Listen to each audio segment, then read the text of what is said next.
You can spread a stick of butter across bread into a smooth layer.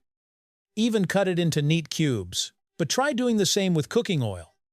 And all you get is a glossy smear. That seemingly simple difference, solid versus liquid, is actually the story of carbon atoms holding hands in two completely different ways. In the microscopic world, a small shift in molecular geometry can determine the texture of your breakfast and sometimes the health of your heart. To understand why butter exists as a solid block, we have to return to its origin, milk. Milk is not a uniform liquid under a microscope. It resembles a miniature universe made of millions of tiny fat globules suspended in water.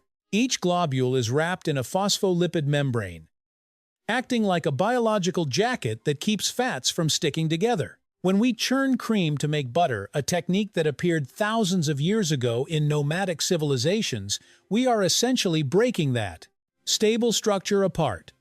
The churning process creates mechanical force, causing the globules to collide continuously. These collisions tear the protective membrane. Once the coat is ripped open, the fat inside is exposed and begins to clump together. Imagine millions of water balloons pressed together until they burst, their contents merging into one mass. The liquid that separates out becomes buttermilk, while the aggregated fat forms butter. This is a phase inversion from an oil-in-water emulsion to a water-in-oil system. The key point is, this butter is not just fat. It is a network of fat crystals that trap water within. This architecture determines its firmness and ability to hold shape.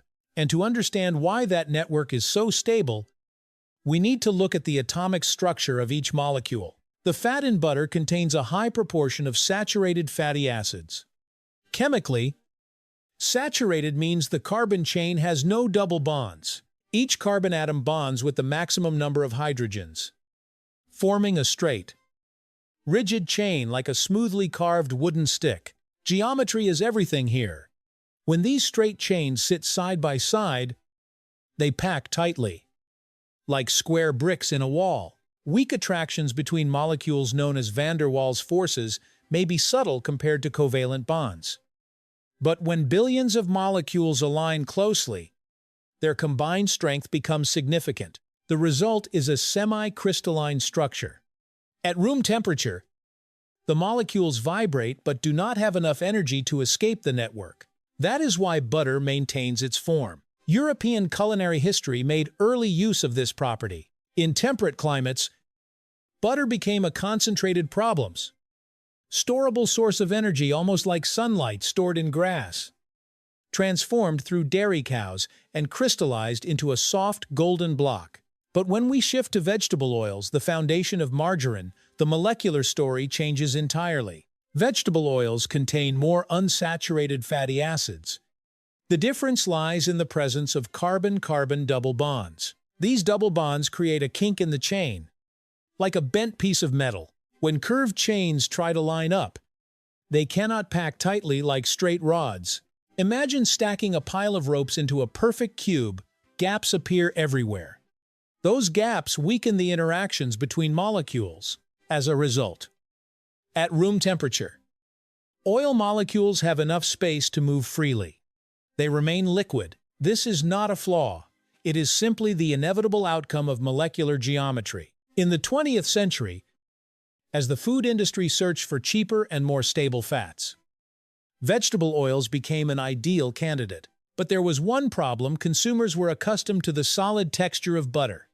So industry decided to edit nature's geometry. Hydrogenation is the process of adding hydrogen to the double bonds of unsaturated fatty acids. When hydrogen attaches, the double bond breaks, and the carbon chain becomes straighter. In other words, a bent rope is turned into a wooden stick.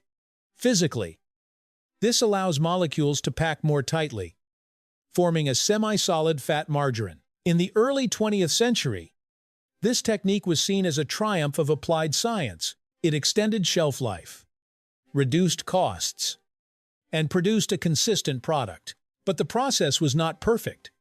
Some double bonds converted into a trans configuration instead of the natural cis form. In trans structures, atoms sit opposite each other, making the chain nearly straight but geometrically different. The human body evolved to process cis fats, struggles to metabolize trans fats efficiently. Many late 20th century studies showed that trans fats increase LDL cholesterol and raise the risk of cardiovascular disease. A small shift in molecular geometry led to major biological consequences. Here lies the intersection of physics, chemistry, and medicine. When we force molecules to change shape to meet industrial demands, we also alter how cells interact with those fats. The story of butter and margarine is not just about food. It is about molecular architecture, about how straight or curved carbon chains determine the state of matter, and how a minor structural modification can ripple outward into biology. Industry can bend nature to its will, but nature always responds according to its own laws. When you hold a slice of bread spread with butter or margarine, you are not just tasting richness. You are touching a chemical decision, and sometimes a civilizational one. The difference between solid and liquid, between nature and design, begins with how atoms hold hands.